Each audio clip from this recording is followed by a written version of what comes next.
Miss হবে না আপনার পছন্দের টিভি শো। দেখুন জি5 অ্যাপে একদম ফ্রি।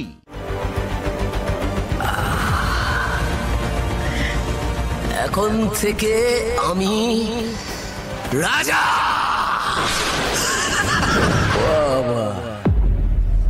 এখনো ডায়লগ দেওয়া বাকি আছে বর্ণা তোমার?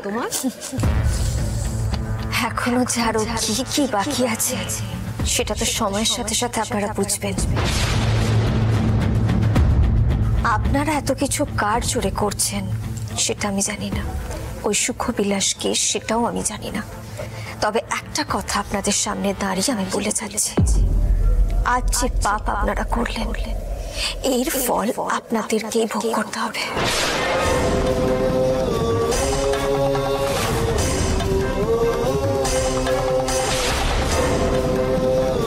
আজ যেভাবে আমাদের বাড়ি থেকে বার করে দিলেন, একদিন হয়তো এমন আসবে যাদের জোরে আপনারা এসব করছেন তারাই আপনাদের বাড়ি থেকে বার করে দেবে।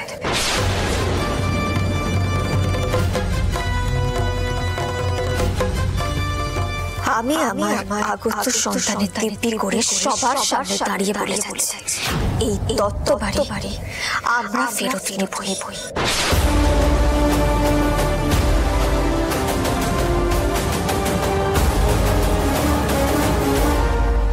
অনেক ডায়লগ হয়ে গেছে, টাটা।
বিধি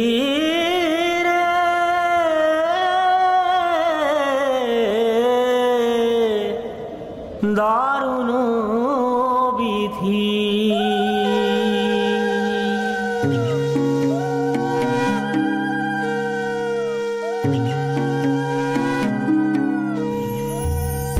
থাকবে না রে থাকার যে নয় চোরা বালির ঘর, লিখে রেখেছিল বিধি ভীষণ ঘূর্ণিঝড়,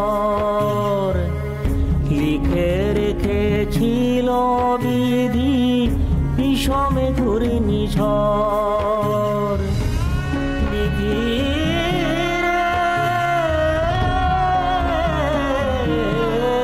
দেখো দেখো বইটাকে দেখো, এখনো অব্দি নাটক করেছো, আর কত নাটক করবেন? হ্যাঁ, তুমি কি ফাটা নিজে বাইরে বের করবে নাকি আমি টানতে টানতে বের করে দেবো?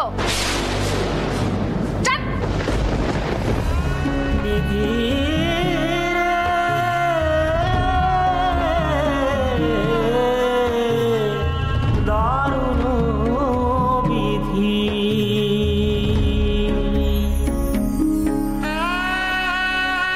দারুণ বিধি।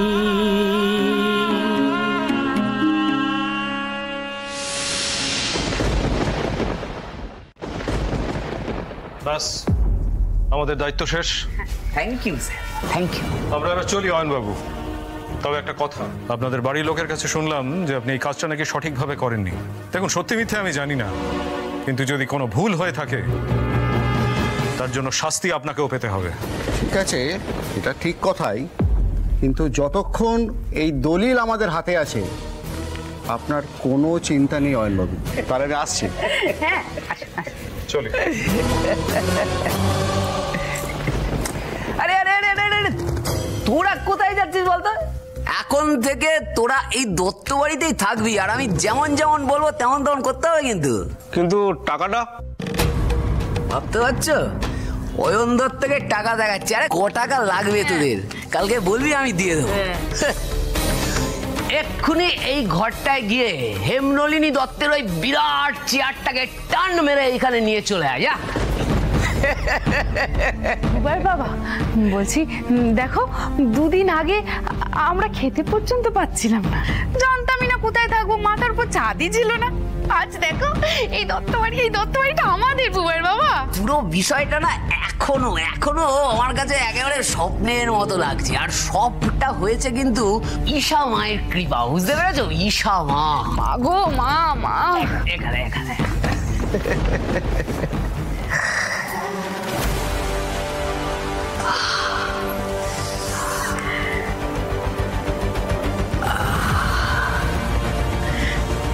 এখন থেকে আমি রাজা।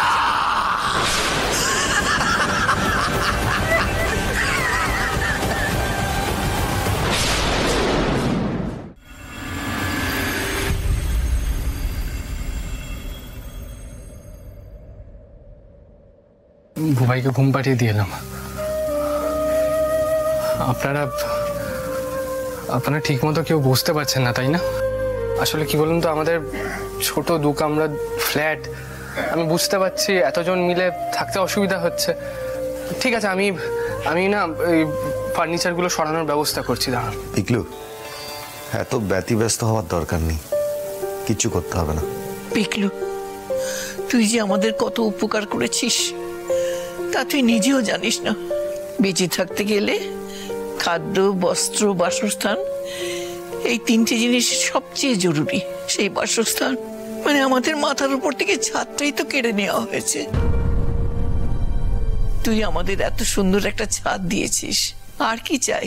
কথায় আছে না, যদি হয় সুজন তেঁতুল পাতায় নজন। আমাদের শোয়ার কোনো অসুবিধা হবে না, নিচের ঢালা বিছানা করে নেবো, নিচে কয়েকজন শুয়ে পড়বে আর কয়েকজন বিছানায়। আচ্ছা, আমি এক্ষুনি ব্যবস্থা করছি। তোষক চাদর সব নিয়ে আসছি ওই ঘর থেকে।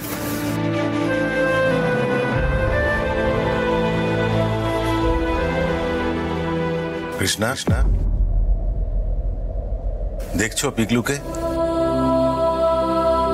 তুমি একদিন এই জামাইকে মেনে নিতে পারোনি, সেই জামাই আজ যখন অয়ন আমাদের বাড়ি থেকে তাড়িয়ে দিল কুকুর বেড়ালের মতো, আমাদের মাথার উপর ছাদ দিল সেই জামাই সত্যি ছেলে হতে পারে।